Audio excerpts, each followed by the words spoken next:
नमस्कार मित्रांनो, आम्ही आलो मैपत गडावरती. प्रवास चालू आहे. आमचे दुर्गवीरची आणि रोटरी क्लब लोटेचे सर्व मेंबर्स म्हणून आम्ही हा ट्रेक ऑर्गनाईज केला होता आणि सकाळपासून आमचा प्रवास चालू आहे. खेडमधून एक 1.5 तासाचं अंतर आहे मैपत गडापर्यंत आणि पुढे मग तो ट्रेक चालू होतो. आणि हे सर्व निसर्गात बरोबर एक आनंद मिळत आहे, कारण की धुकं आणि पावसामुळे हिरवी चादर पसरलेली आहे आणि असे ओढे वाहत आहेत. त्यामुळे एक चांगला अनुभव सर्वांना मिळणार आहे.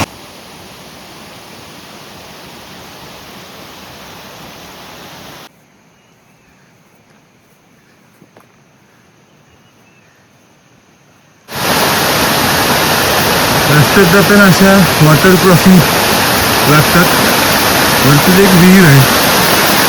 क्रॉसिंग करत करत किल्ल्याकडे आम्ही जात असतो.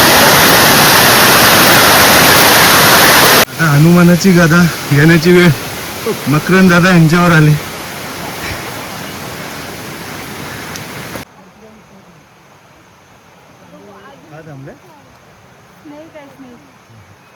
मैपतगडचा ट्रेक आम्ही चालू केलाय.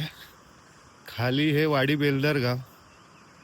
वाडी बेलदार पासून ही सर्व ही धार जाते ती खेड दरवाजाची आहे आणि इथे मधी खेड दरवाजा आहे.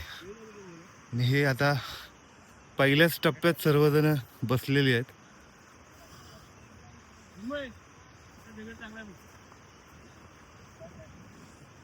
सर्वजण नाश्त्याचा आस्वाद घेणार आहेत.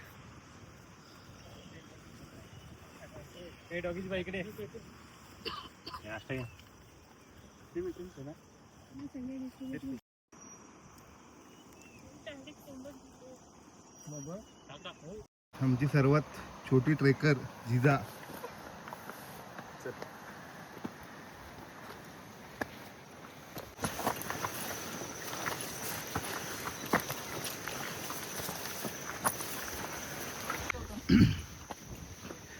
किल्ला चढाईचा तिसरा टप्पा. टप्पे करत करत आपण किल्ल्यावर जात असतो.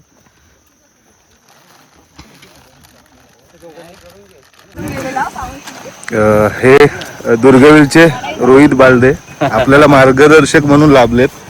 किल्ल्यावरती बराचसा अनुभव आणि दुर्ग संवर्धनचं काम दुर्गवीर मार्फत होत असतं आणि ते त्याचे एक रत्नागिरी जिल्ह्यातले प्रमुख म्हणता येईल. इथे मैपतगड, रामगड असू देत, मंडणगड दापोलीतला, या सर्व किल्ल्यांवर दुर्गवीर मार्फत काम चालू असतं. बाकी मार्गदर्शन ते करतीलच. किल्ल्यावर चढताना अनेक जैवविविधतेचा आपल्याला अनुभव घेता येतो. त्यातली ही एक वनस्पतींवर असलेली ही मॉस, वनस्पतीच्या खोडांवरती, फांद्यांवरती ती आपल्याला पाहायला मिळते. काही मॉस अशा आहेत की ज्या रात्रीच्या अंधारात थोड्याफार चमकतात. त्यांच्यातील जे काही रासायनिक घटक असतात त्यांच्यामुळं अशा ह्या मॉस आहेत. परत ही कारवी आहे. एक ठराविक काळानंतर त्याची फुलं येतात. भरपूर वर्षाचा काळ असतो. आय थिंक 7-8 वर्षां कदाचित त्या येत असतात आणि ह्या डोंगर माथ्यावरच, गड किल्ल्यांवरच आपल्याला पाहायला मिळतात. त्या सर्व ज्या काय आहेत त्या कारवी.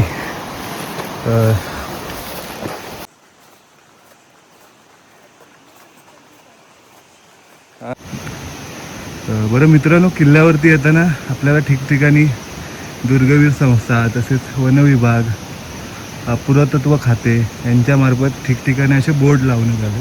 त्यामुळं गडावर आता बऱ्यापैकी वाट्या चुकण्याच्या गोष्टी फार कमी झाल्यात.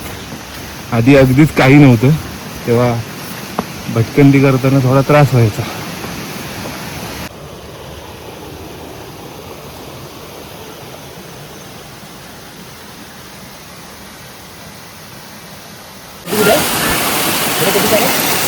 किल्ल्यावरती असणारा हा बांधारा पूर्वीच्या काळी ज्या पद्धतीने जलव्यवस्थेचे काम कशा पद्धतीने चालायचं त्याचं एक चांगलं उदाहरण आहे.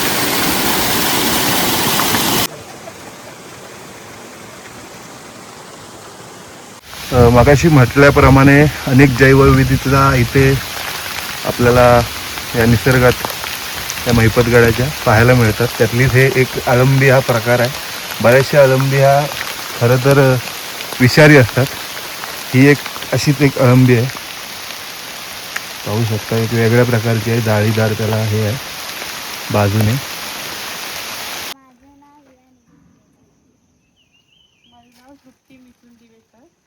माझं नाव मिथुन लक्ष्मण दिवेकर. तुषार लक्ष्मण दिवेकर. मकरंद शांताराम सोलकर. आदित्य विराम कळंबटे. विवेक वसंत साळुंके. मी रोटरॅक्टकडून आलो. विशाल भाऊ फगे. आता संतोष अनंत आखाडे. गाव इथलंच आहे तिसंगी. आज आपण पारेश्वर मंदिरासमोर आहोत आणि रोटरी क्लब आयोजित भटकंती आणि एक अभ्यास मोहीम म्हणून आयोजित केलेलं आहे. तर सर्वप्रथम आज आम्हाला आमंत्रित केलं कारण का 8 वर्ष काम करतो इथे, परंतु असं झालं नव्हतं की असे कुठचं तरी ग्रुप बरेचसे जॉईन झालेत, पण असं कोणतं झालं नव्हतं की आम्ही तिथे येतोय, तुम्ही आम्हाला संवर्धन म्हणजे काय किंवा कसं करता त्याची माहिती सांगा, गड फिरवा. तर खूप छान वाटलं. आणि एक मंदार आम्ही गेले 8 वर्षापासून ओळखतोय एकमेकाला आणि ज्यावेळेस आज तो सोबत नसेल मनाने आहे, पण तरी पण मी हे सांगतो की ज्यावेळेस कोण नव्हतं आमच्यासोबत, म्हणजे आम्ही दोघं तिघंच असो, म्हणजे राकेश असेल, मी, स्वप्नील पण त्यावेळेस नव्हतं, त्यावेळेस आम्ही मोहिमा केल्यात. म्हणजे तिघं येऊन सुद्धा गड भटकलोय आणि खूप वेगवेगळे अनुभव आहेत ते आपण नंतर जेवताना वगैरे शेअर करू. तर आज आपण इथून गडाचा विस्तार खूप मोठा आहे, म्हणजे खूप एकरामध्ये आम्ही जवळजवळ 2-4 वर्ष फिरल्याच्या नंतर आम्हाला काही ठिकाणी अजून अशी आहेत की तिथे आम्ही पोहोचलेलो नाही. त्याच्यामुळे जास्त आणि पाऊस आहे त्याच्यामुळे जास्त किल्ला आपल्याला फिरता येणार नाही, पण ठराविक जे ठिकाण आहेत ते आपण फिरू. आता आपण तिकडून आलो ते मुख्य प्रवेशद्वार म्हणता येणार नाही, पण तो मुख्य रस्ता आहे तिकडून यायचा खेड करून. तर गडाला एकूण 6 दरवाजे आहेत. खेड दरवाजा आहे, कोतवाल दरवाजा, यशवंत दिंडी असेल, त्यानंतर पुसाटी दरवाजा, लाल देवडे असेल, आणि या बाजूला एक दरवाजे आहेत. असे 6 दरवाजे आहेत, परंतु 2 ते 3च दरवाजे अस्तित्वात आहेत, बाकी त्याचं अस्तित्व संपलेलं आहे. त्यातील महत्त्वाचा म्हणजे खेड दरवाजा, आपण तिथे नंतर जाणार आहोत. त्यानंतर अजून एक महत्त्वाचा दरवाजा मग कोतवाल, म्हणजे इकडून जर आपण खाली उतरलो तर रत्नागिरी जिल्हा चालू झाला आणि त्या बाजूने उतरलो तर रायगड जिल्हा चालू. मग ती अनेक महत्त्वाचं स्थान असलेला किल्ला आहे.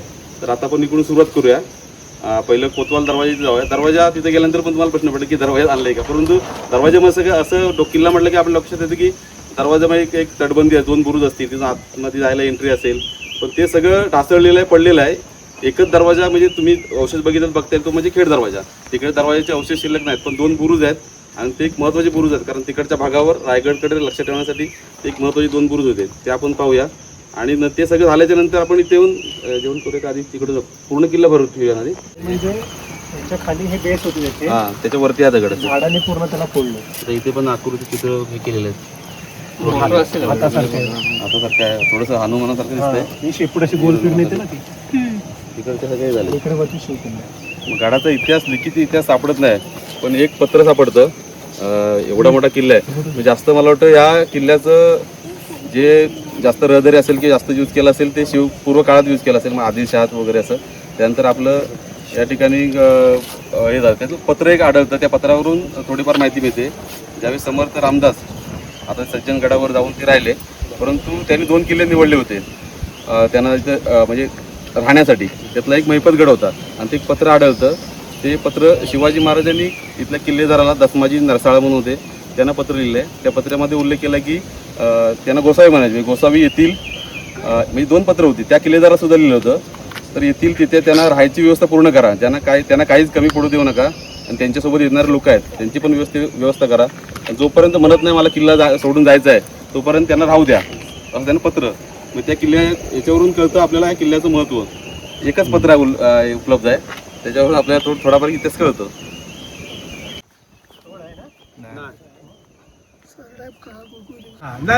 तर मित्रांनो, पुन्हा एकदा तो मगाचा साप आपल्याला मिळाला आहे, जो अर्थवर्म स्नेक म्हणतो, तो जमिनीमध्ये वगैरे असतो.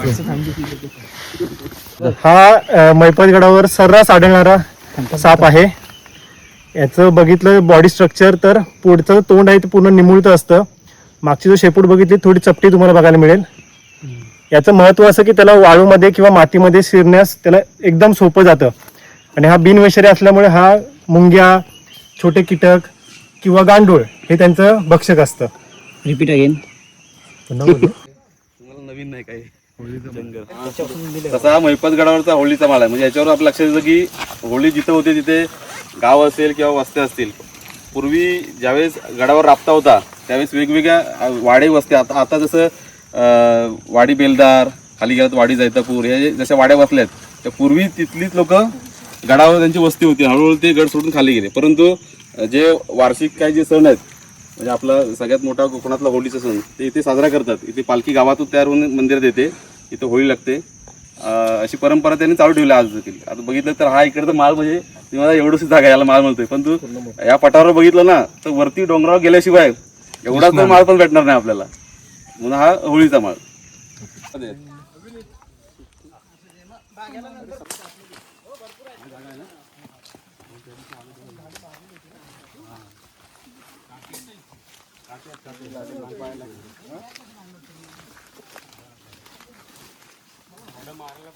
तर आमची भटकंती चालू झाले. आपल्याला रोहित दादा किल्ल्याचे काही भाग आपल्याला दाखवत आहेत. किल्ल्याचा गडमाथा भरपूर मोठा आहे, त्यामुळे हा एक जंगल ट्रेक आहे प्लस गड भ्रमंती अशा पद्धतीचे हे सर्व आहे. घनदाट जंगल आहे. एकंदरीत अनुभव हा चांगला आहे. आधीमध्ये पावसाची रिफुरीप चालू आहे आणि सर्वजण आनंद घेत आहेत.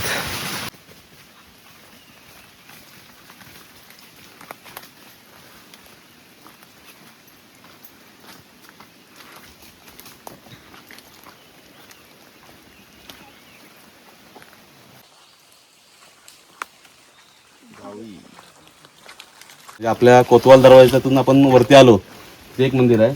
आणि असंच खेड दरवाजात आपण जाऊ, तिथे सुद्धा मंदिर आहेत. आता इथे पुढे 2 बुरुज आहेत, कोतवाल बुरुज. थोडं खाली जायला लागेल 100 मीटरवर. त्या बाजूला मित्रांनो, हा महिपत गडावरील एक बुरुज आहे. असे 2 बुरुज आहेत. हे कोतवाल बुरुज आहेत ह्याला म्हणतात. इथे देखील संवर्धनाचं काम चालू आहे. हा इकडून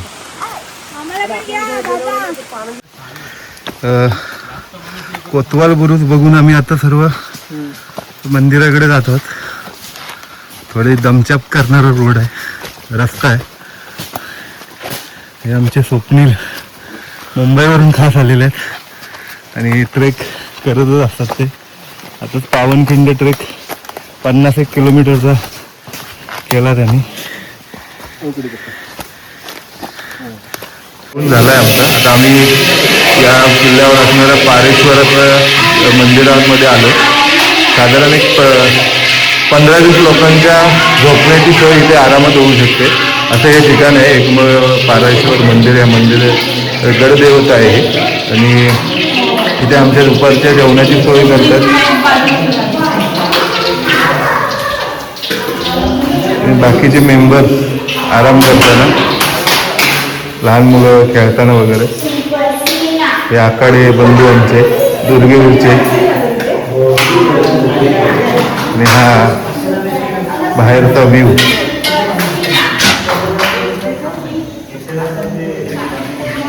एकदम धुकं पसरलेलं आहे. हे या महिपत गडावरतील पारेश्वर हे देवस्थान अगदी जागृत देवस्थान आहे. अनेक भक्त इथे दर्शनासाठी येतात लांब लांबमधून. तसंच या गावाची ग्रामदेवता आहे, वाडी बेलदार या गावाची. शंकराची ही पिंड पारेश्वर या नावाने ओळखतात.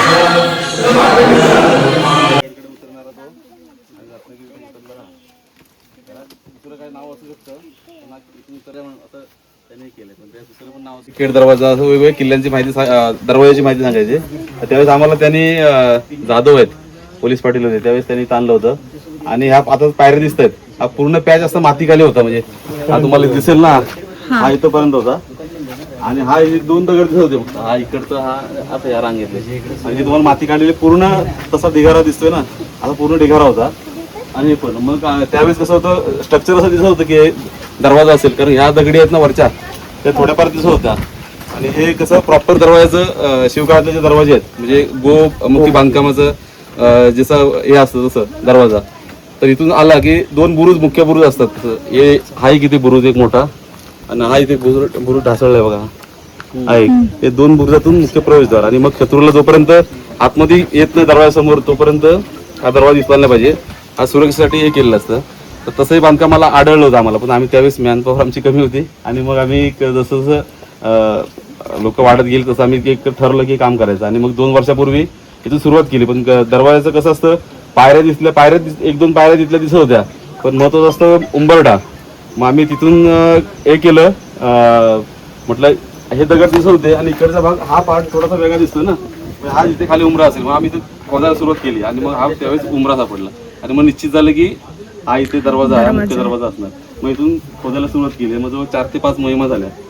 हा भाग पूर्ण मोकळा केलेला, परत हे पूर्ण हा ढिगारा इथंपर्यंत होता आणि हा पूर्ण मोकळा झाला. आता तो बुरुज पुढे मग भविष्यात ते हे 2 बुरुज मोकळे करून जे दगड पडलेले आहेत, मोठं काम आहे ते हळूहळू करू.